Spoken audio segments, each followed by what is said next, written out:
Hello मेरे बालाघाट के प्यारे बच्चों, संकल्प ऑक्सीजन से मैं डॉक्टर एल के सर।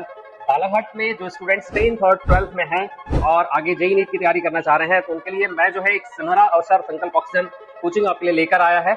इसमें आपको 100% तक स्कॉलरशिप है बालाघाट डिस्ट्रिक्ट के प्रतिभावान छात्रों के लिए। जो स्टूडेंट्स आगे जेईई नीट की तैयारी करना चाहते हैं या एनडीए की तैयारी करना चाहते हैं, तो संकल्प ऑक्सीजन में आकर आप एक हमारा 4 सेट के एग्जामिनेशन होता है, इस एग्जाम को अपीयर करिए, जिसमें आपको 100% तक की स्कॉलरशिप है। ये ओपनिंग ऑफर है आपके शहर के लिए। तो जिन बच्चों को इस एग्जाम का अपीयर करना है, स्कॉलरशिप को आपको अचीव करना है, तो आप हमारे सेंटर में आके संपर्क कर सकते हैं या दिए हुए नंबर पर आप कॉन्टेक्ट कर सकते हैं। नगर पालिका परिषद बालाघाट में जब भी सत्ता पक्ष को घेरने का मौका आता है तो विपक्ष अपनी भूमिका उसी अंदाज में निभाता है नगर की जनता को समुचित लाभ मिल सके, विकास कार्य गतिशील तरीके से हो और भ्रष्टाचार के मुद्दे पर भी सत्ता पक्ष को घेरने का विपक्षी दल कांग्रेस कोई भी मौका नहीं चूकता है।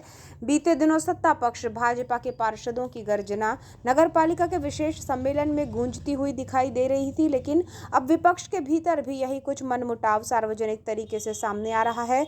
सोशल मीडिया फेसबुक प्लेटफॉर्म पर एक युवा पार्षद की पोस्ट का जवाब नेता प्रतिपक्ष ने दिया है।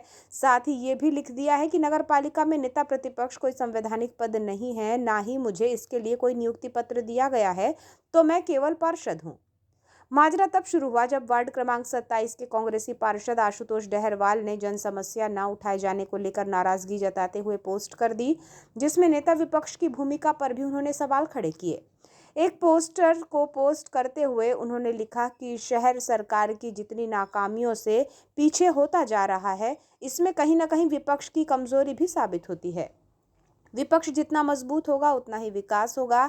इसे लेकर नेता प्रतिपक्ष योगराज कारो लेल्हारे ने लिखा कि आप भी विपक्ष में हो, फिर ऐसी पोस्ट करने के क्या मायने हैं। इसके बाद कुछ अन्य बातों में विपक्ष द्वारा किए गए आंदोलन और समस्याओं को लेकर संघर्ष का उल्लेख किया गया।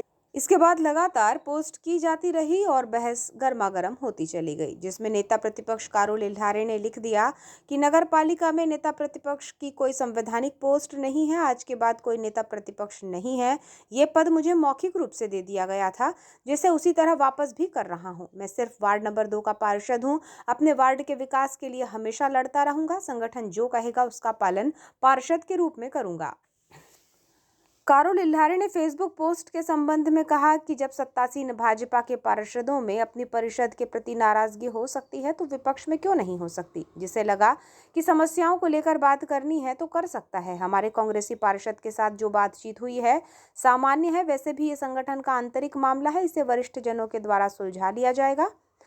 आपको बताएं कि नगर पालिका परिषद में अब तक विपक्ष एकजुट होकर समस्याओं और मुद्दों को उठाता चला आ रहा था, जिसमें बीते समय सत्ताधारी भाजपा के पार्षदों की एंट्री हुई थी, जिन्होंने परिषद के कामकाज को लेकर नाराजगी जताई थी। तब विपक्षी दल कांग्रेस के पार्षदों में खुशी देखी गई थी, लेकिन अब विपक्ष के भीतर भी इसी तरह की टकराहट देखने को मिल रही है। नेता प्रतिपक्ष के तौर पर संघर्षशील कारो लिल्हारे का ये कहना है कि मैं केवल पार्षद हूँ, काफी मायने रखता है। देखना होगा कि इस कांग्रेसी पार्षदों के मनमुटाव को लेकर विधायक और कांग्रेस संगठन इसे किस रूप में लेता है।